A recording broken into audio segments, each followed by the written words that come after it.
Hello students, आप सबका स्वागत है क्लास 11th केमिस्ट्री में, जहां पर हम लोग chapter number 4 chemical bonding and atomic structure कर रहे हैं, मॉलिक्यूलर स्ट्रक्चर सॉरी। और हमारा जो टॉपिक है वो चल रहा है द वैलेंस बॉन्ड थ्योरी। और आज इस थ्योरी का हम लोग पार्ट 2 यानी कि नेक्स्ट सेशन लगा रहे हैं। फर्स्ट पार्ट में हमने वैलेंस बॉन्ड क्या होता है, वैलेंस थ्योरी क्या है, वो हम लोगों ने समझा था, इंट्रोडक्शन किया था। और हमारा टॉपिक इस बात पर ख़त्म हुआ था कि किस तरीके से इस थ्योरी से हम लोग डायरेक्शन जो है या जो स्ट्रक्चर है अलग अलग मॉलिक्यूल्स का वो इजीली एस्टेब्लिश कर सकते हैं। और हमने बात की थी कि उसके लिए हमें दो कंसेप्ट पता होने चाहिए। एक कंसेप्ट है ओवरलैपिंग का, ओवरलैपिंग ऑफ एटॉमिक ऑर्बिटल्स, और दूसरा कंसेप्ट है हाइब्रिडाइजेशन। तो आज हम लोग पहला पार्ट यानी कि ओवरलैपिंग ऑफ एटॉमिक ऑर्बिटल्स करेंगे, जिससे कि हम लोग स्ट्रक्चर्स को कैसे एक्सप्लेन कर सकते हैं, उसमें हम लोग एक कदम आगे बढ़ जाएंगे। चलिए शुरू करते हैं। सबसे पहले एटॉमिक ऑर्बिटल्स, हमें पता है मेरे पास तो दो एटम्स हैं। सपोज करो हम लोग हाइड्रोजन की बात कर लेते हैं। ये हाइड्रोजन का एक न्यूक्लियस हो गया और ये उसके ऑर्बिटल जिसमें इलेक्ट्रॉन होगा, और ये आपका हाइड्रोजन का दूसरा एटम हो गया। तो जब ये ओवरलैप करेंगे यानी कि जब एक दूसरे के पास आएंगे तो इनका कुछ हिस्सा क्या हो जाएगा, आपस में कॉमन हो जाएगा, जस्ट लाइक दिस। इस चीज़ को वी कॉल ओवरलैपिंग। और ओवरलैपिंग किसकी हो रही है? एटॉमिक ऑर्बिटल्स की हो रही है। तो ये जो ओवरलैपिंग हो रही है ये कहते हैं कि किस पे डिपेंड करती है? दो फैक्टर्स पे डिपेंड करती है। What is the first factor? Sign या phase of orbital wave function. Sign का मतलब यहाँ पे क्या है, जैसे कि आपको पता है, जैसे कि आप ग्राफ बनाते हैं, ये पॉजिटिव एक्स होती है, ये नेगेटिव एक्स होती है, ये पॉजिटिव वाई और ये नेगेटिव वाई। तो साइन का मतलब आप यहीं से समझिए कि यही चीज़ है कि अगर मैं यहाँ पर पॉजिटिव एक्स की बात कर रहा हूँ या नेगेटिव एक्स की बात कर रहा हूँ, या पॉजिटिव वाई नेगेटिव वाई, या पॉजिटिव जेड और नेगेटिव जेड, तो एक तो इस साइन पर डिपेंड करती है। अगर सपोज करो मैं पी एक्स की बात करता हूँ, पी एक्स ऑर्बिटल की, तो आपको पता है हम लोग उसको इस तरीके से ड्रॉ करते हैं। डम्बेल होता है, ऐसे हम लोग ड्रॉ करते हैं। तो ये वाला जो पार्ट है वो पॉजिटिव हो गया और ये वाला पार्ट नेगेटिव हो गया। आप ऐसे समझिए इसको, sign of orbital wave function. ये तो हो गया पहला फैक्टर। दूसरा, direction of orientation of amplitude of orbital wave function in space. इसका सिंपलीफाई मतलब क्या है? जैसे कि मेरे पास ये ऑर्बिटल है पी एक्स, ये अलोंग एक्स एक्सिस है। इसी तरीके से अगर मैं एक और ऑर्बिटल बनाऊं that is P of Y, तो इसको अपन कैसे ड्रॉ करेंगे? इसको अपन ड्रॉ करेंगे इस तरीके से अलोंग वाई एक्सिस। तो this is called the direction. तो डायरेक्शन हो गया। तो साइन का मतलब पॉजिटिव नेगेटिव से है, जैसे यहाँ पर वाई क्या है आपका पॉजिटिव और यहाँ पर वाई क्या है नेगेटिव। और डायरेक्शन का मतलब आप एक्सिस को समझिए कि किस एक्सिस की तरफ अलाइनमेंट है, किसकी? ऑर्बिटल वेव फंक्शन के एम्पलीट्यूड की।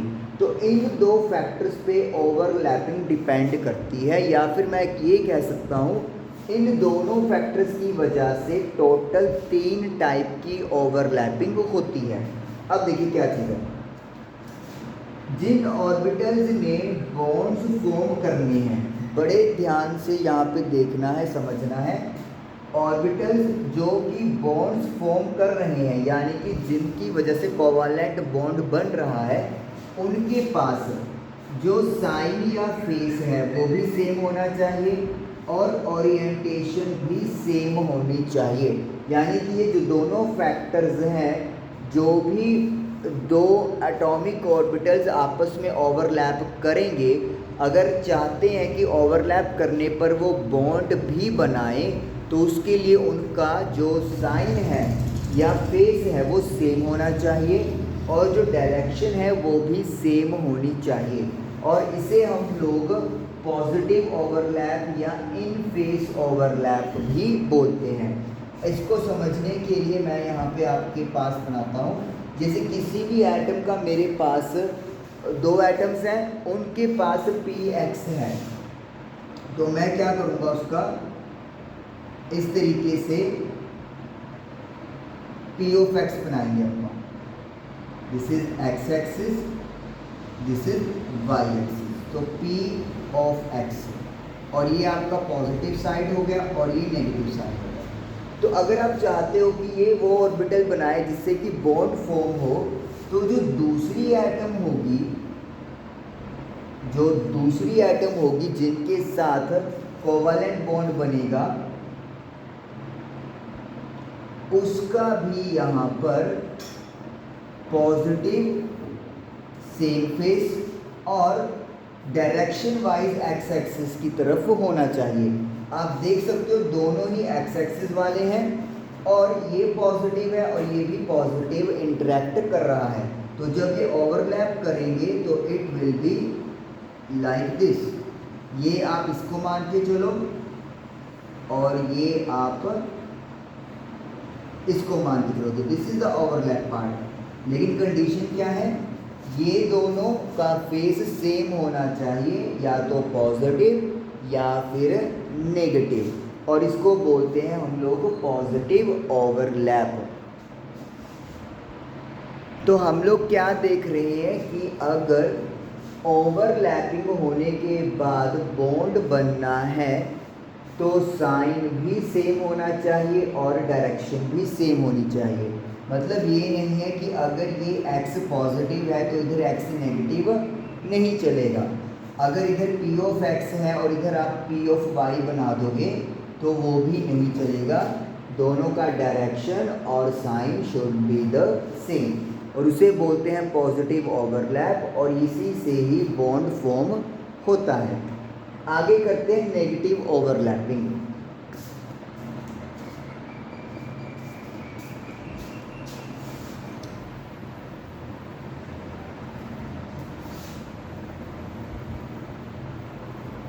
नेगेटिव ओवरलैपिंग का मतलब क्या है, ऑपोजिट साइन फेस। डायरेक्शन की बात की कोई ज़रूरत ही नहीं है, मेरे पास नेगेटिव ओवरलैपिंग उसको बोला गया है अगर वहाँ पर जो आपका ओवरलैप करने वाले एटॉमिक ऑर्बिटल्स हैं उनके साइन ऑपोजिट हैं, यानी कि अगर एक पॉजिटिव है तो दूसरा नेगेटिव हो। तो जैसे अपन ने अभी भी डिस्कस ही किया, सपोज करो मैं पी ऑफ एक्स ही बनाता हूँ यहाँ पर लाइक दिस,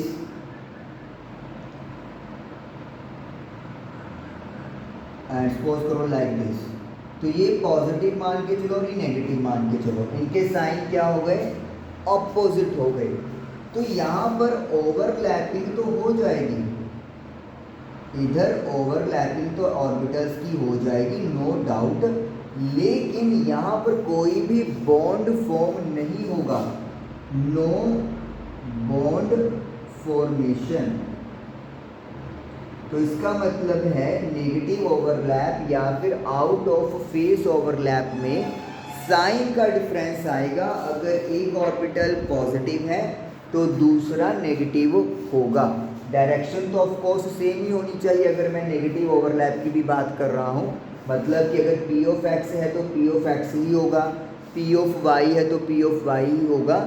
लेकिन पॉजिटिव में अगर पॉजिटिव का इंटरेक्शन हो रहा है तो यहाँ पर पॉजिटिव का इंटरेक्शन नेगेटिव होगा, दोनों में ओवरलैपिंग होगी, लेकिन यहाँ पर बॉन्ड बनेगा और नेगेटिव में बॉन्ड नहीं बनेगा।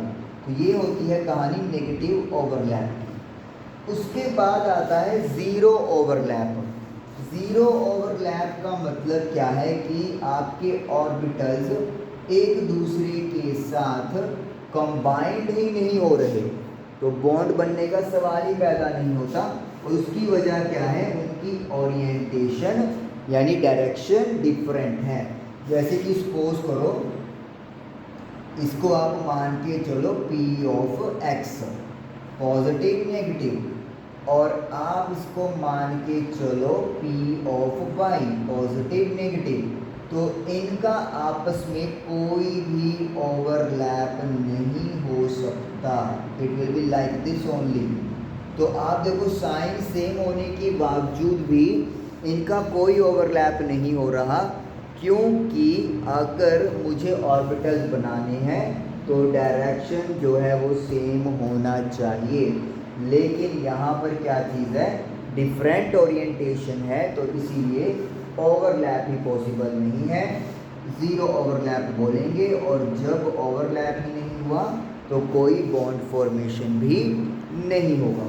तो इसी हिसाब से अगर मैं हम लोग बात करें कि मैं अगर एक ऐसे ऑर्बिटल्स चाहता हूँ जिनमें कि बॉन्ड की फॉर्मेशन होनी चाहिए, वो सिर्फ एक ही केस में पॉसिबल है, जिसे हम लोग पॉजिटिव ओवरलैप या फिर इन फेस ओवरलैप बोलते हैं। और इसमें साइन जो है वो फेस सेम और ओरिएंटेशन भी सेम होना चाहिए। अगर साइन डिफरेंट हुआ तो नेगेटिव ओवरलैप हो जाएगा। ओवरलैप तो होगा लेकिन बॉन्ड की फॉर्मेशन नहीं होगी। और अगर ओरिएंटेशन डिफरेंट है, साइन चाहे सेम है चाहे डिफरेंट है, भूल जाओ, ओवरलैप ही नहीं होना, बॉन्ड फॉर्मेशन कहाँ से होगा, तो इसलिए ज़ीरो ओवरलैप कहा जाएगा। अब जो ज़ीरो ओवरलैप है S वाला P ऑफ x के साथ और S वाला P ऑफ y के साथ, ये क्या बनाते हैं, ज़ीरो ओवरलैप बनाते हैं। एक चीज़ हमें यहाँ पे याद रखनी है, हम लोग z एक्सिस को इंटर न्यूक्लियर एक्सिस मानते हैं, इंटर न्यूक्लियर एक्सिस मानेंगे z एक्सिस को। इसका मतलब क्या है कि अगर मान लो मेरे पास दो एटम्स हैं और ये इनके न्यूक्लियस को ज्वाइन करने वाली लाइन है, इनके अंदर बॉन्ड बन गया है, कोवालेंट बॉन्ड, तो ये जो एक्सिस आपको दिख रही है it will be along z axis, इसको हम लोग z एक्सिस ट्रीट कर रहे हैं।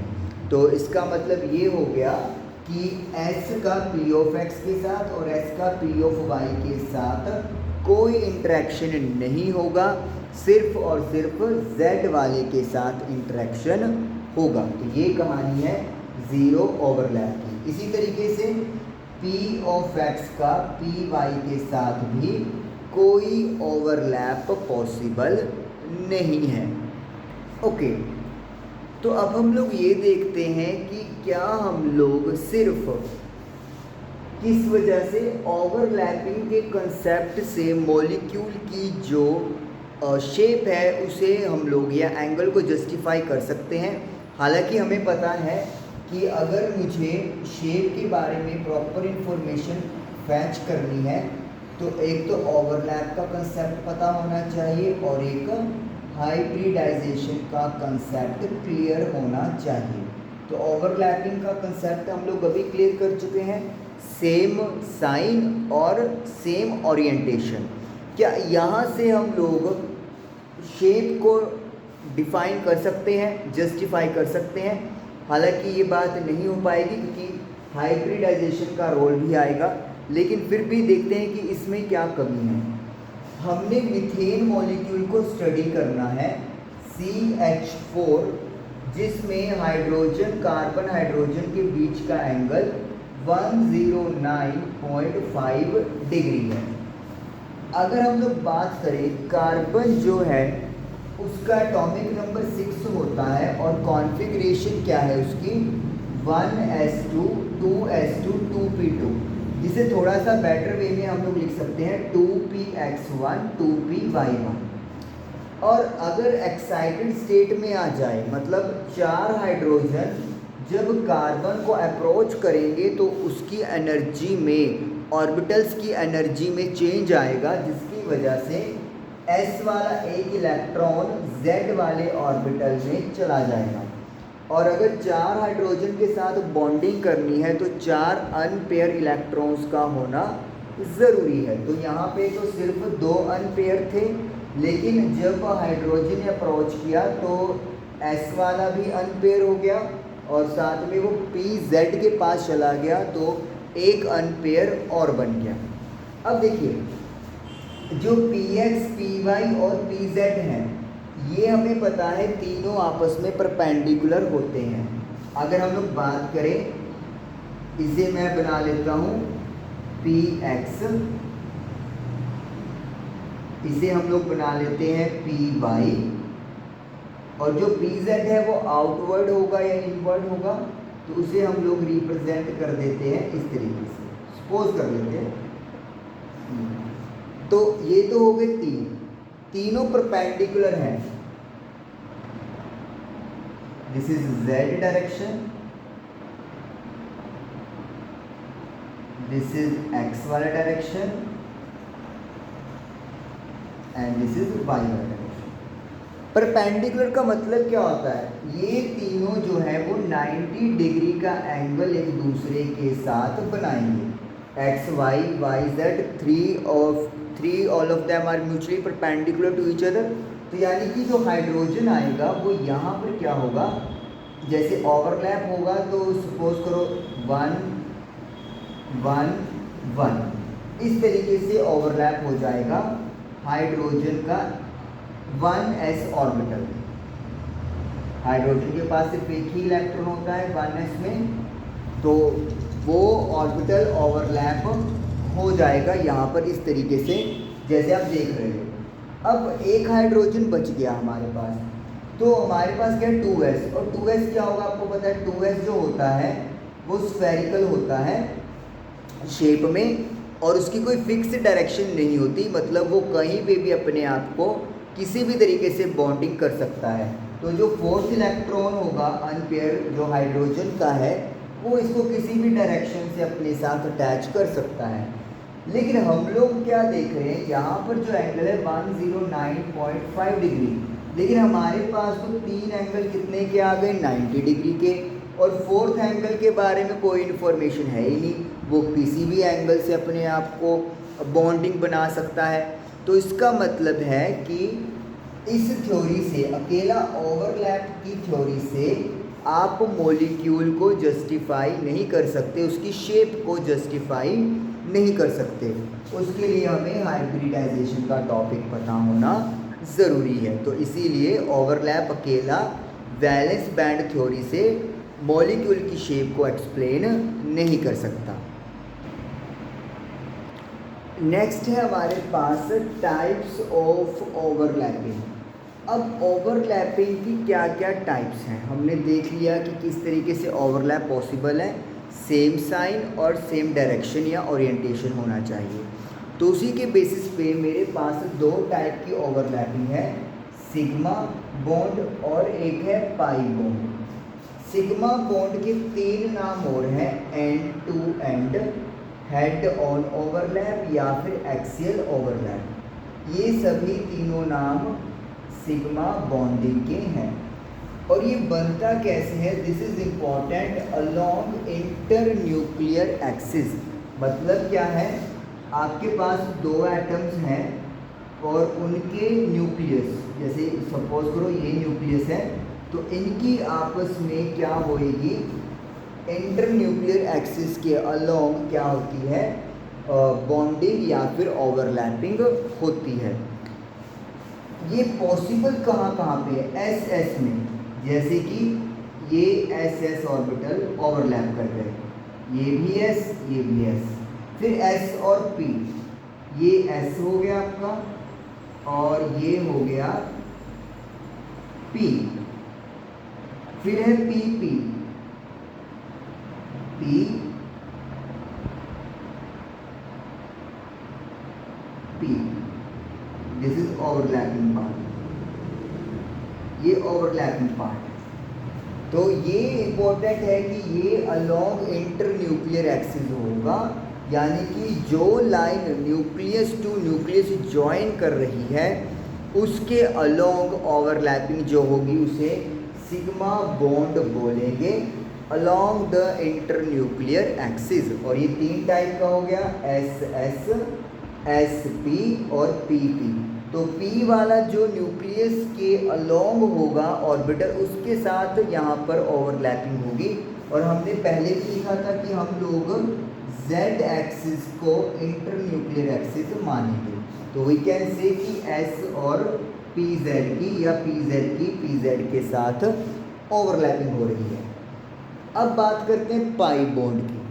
पाई बॉन्ड में क्या है, जो भी ऑर्बिटल्स आपस में ओवरलैप करेंगे उनकी जो एक्सिस है वो एक दूसरे के क्या रहेगी, पैरेलल रहेगी। ये अपन ड्रॉ करेंगे, समझ में आ जाएगी कहानी आपके।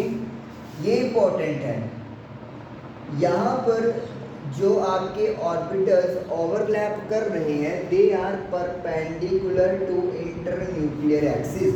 जैसे कि सपोज करते हैं ये 2 न्यूक्लियस हैं और ये इंटरन्यूक्लियर एक्सिस है, तो जो यहाँ पर पाई बॉन्ड बनेंगे वो इसके परपेंडिकुलर होने चाहिए। जैसे कि सपोज करो ये वाले ऑर्बिटल्स इसके ऊपर परपेंडिकुलर हो गए, या फिर एक और बना सकते हैं हम लोग आउटवर्ड और इनवर्ड, उसको रिप्रेजेंट हम लोग इस तरीके से कर सकते हैं, लाइक दिस। सिमिलरली यहाँ पर भी ऐसे। तो इसका मतलब क्या हुआ कि ये वाली जो बॉन्डिंग है वो अलोंग इंटरन्यूक्लियर एक्सिस है और ये वाली bonding perpendicular to internuclear axis है। और जो आपने बात की कि axis of orbitals remain parallel to each other, इसका मतलब ये है कि जैसे ये वाला आपका ऑर्बिटल है, सपोज करो दिस इज पी वाई और ये वाला भी पी वाई है, तो ये वाली जो एक्सिस है they will remain parallel to each other. इसी तरीके से अगर सपोज करो मैं इसको P ऑफ x मान के चलूँ और इसको भी मैं P ऑफ x मान के चलूँ, तो ये भी जो ओवरलैप करेंगे इनकी एक्सिस भी क्या होगी, एक दूसरे के पैरेलल रहने वाली है। और ये जो ओवरलैप है ये तो हेड ऑन हेड होती है इस तरीके से, ये वाली होगी साइड वे ओवरलैपिंग। मतलब अब जैसे मैंने इनको ओवरलैप करके दिखाना है, सपोज कर लो पी वाई को, तो इनका ओवरलैपिंग कैसे बनेगा, it will be like this, इस तरीके से। तो ये वाला जो हिस्सा है, ये वाला जो पार्ट है ये ओवरलैप कर रहा है, लेकिन साइड से ओवरलैप कर रहा है। सिर्फ इतना पार्ट साइड में इसकी ओवरलैपिंग हो रही है, चाहे पी वाई की पी वाई से कर लें, चाहे पी एक्स की पी एक्स के कर लें, क्योंकि हमने जेड वाली को तो इंटरन्यूक्लियर माना हुआ है और वो सिग्मा की फॉर्मेशन करेगा। पाई वाले कौन कौन से पॉसिबल होंगे, पी एक्स का पी एक्स के साथ और पी वाई का पी वाई के साथ। तो इनको ओवरलैप करके जो बनेगा बॉन्ड उसे वी कॉल पाई बॉन्ड बनेगा। तो ये कहानी है, एक बार शॉर्ट में करते हैं। जो सिग्मा बॉन्ड होता है वो अलोंग इंटरन्यूक्लियर एक्सिस है और जो पाई बॉन्ड है वो परपेंडिकुलर टू इंटरन्यूक्लियर एक्सिस है। यहाँ पे possibility S S, S P Z और पी जेड और पी जेड के बीच में है। यहाँ पे पॉसिबिलिटी पी एक्स के बीच में या फिर पी वाई के बीच में है। ये हेड ऑन या एंड टू एंड ओवरलैपिंग है और ये वाली साइड में ओवरलैपिंग है। देखिए हेड टू हेड ये हो गया और साइड वे वाली मतलब इस तरीके से साइडों में ओवरलैपिंग होगी। ओके, अब आप इनकी स्ट्रेंथ का कंपैरिजन करेंगे। हाँ जी, तो आगे है strength of sigma and pi bond का कंपैरिजन। चलिए देखते हैं कि कौन ज़्यादा स्ट्रॉन्ग है और क्यों है। तो जो स्ट्रेंथ है वो डिपेंड करता है कि ओवरलैपिंग कितनी ज़्यादा हो रही है, ऑन एक्सटेंट ऑफ ओवरलैपिंग। जितनी ज़्यादा ओवरलैपिंग होती है उतना बॉन्ड स्ट्रॉन्ग होगा। तो ओवरलैपिंग कितनी ज़्यादा हुई है उसी पे स्ट्रेंथ बॉन्ड की डिपेंड करती है। सिग्मा बॉन्ड की जो ओवरलैपिंग होती है वो पाई बॉन्ड से ज़्यादा होती है, क्योंकि सिग्मा में हेड टू हेड जा रहा है बॉन्ड ओवरलैपिंग, लेकिन पाई में वो साइड टू साइड जा रहा है। इसीलिए सिग्मा बॉन्ड में ओवरलैपिंग पाई बॉन्ड से ज़्यादा होगी। जो सिग्मा बॉन्ड होता है वो पाई बॉन्ड से ज़्यादा स्ट्रॉन्ग होगा, क्योंकि ओवरलैपिंग सिग्मा में ज़्यादा है, और वही हमने पहला पॉइंट लिखा। तो ओवरलैपिंग सिग्मा में ज़्यादा, तो sigma bond is more stronger than pi bond. यानी कि अगर आपको पाई बॉन्ड को तोड़ना है तो उसके लिए सिग्मा बॉन्ड से कम एनर्जी की रिक्वायरमेंट होती है। मल्टीपल बॉन्ड, मल्टीपल का मतलब क्या है, जैसे कि सपोज करो एक से ज़्यादा बॉन्ड बन रही हैं, जैसे ऑक्सीजन ऑक्सीजन के बीच में डबल और नाइट्रोजन नाइट्रोजन के बीच में ट्रिपल बॉन्ड बना। Pi bond is form in addition to a sigma bond. तो सिग्मा बॉन्ड तो बनेगा ही बनेगा एक, उसके बाद जो दूसरा बॉन्ड होगा या दूसरा और तीसरा बॉन्ड होगा, they will be pi bond. तो इसका मतलब है सिग्मा के बिना पाई की फॉर्मेशन पॉसिबल नहीं है। लेकिन अगर कोई सिंगल बॉन्डेड है, जैसे कि सपोज करो आपका मीथेन बना, तो ये सारे सिग्मा बॉन्ड होंगे। तो सिग्मा पाई के बिना एग्जिस्ट कर सकता है, लेकिन पाई को अगर एग्जिस्ट करना है तो पहले सिग्मा बनना ज़रूरी है। तो इसीलिए इन्होंने लिखा है कि जब मल्टीपल बॉन्ड बनेंगे तो सिग्मा बॉन्ड के अलावा पाई बॉन्ड की फॉर्मेशन होती है। तो ये स्ट्रेंथ है सिग्मा और पाई बॉन्ड की, मतलब कंपैरिजन। तो इस तरीके से ओवरलैपिंग वाला जो कंसेप्ट है वो हमारा क्लियर हो चुका है। नेक्स्ट टॉपिक हम लोग हाइब्रिडाइजेशन करेंगे नेक्स्ट सेशन में, जिससे कि मॉलिक्यूल्स की जो शेप है, वो जो सर्टेन एंगल्स हैं, वो जस्टिफाई हो जाएंगे। लेकिन अकेला हाइब्रिडाइजेशन नहीं काम करता, ओवरलैपिंग भी साथ में चलेगा।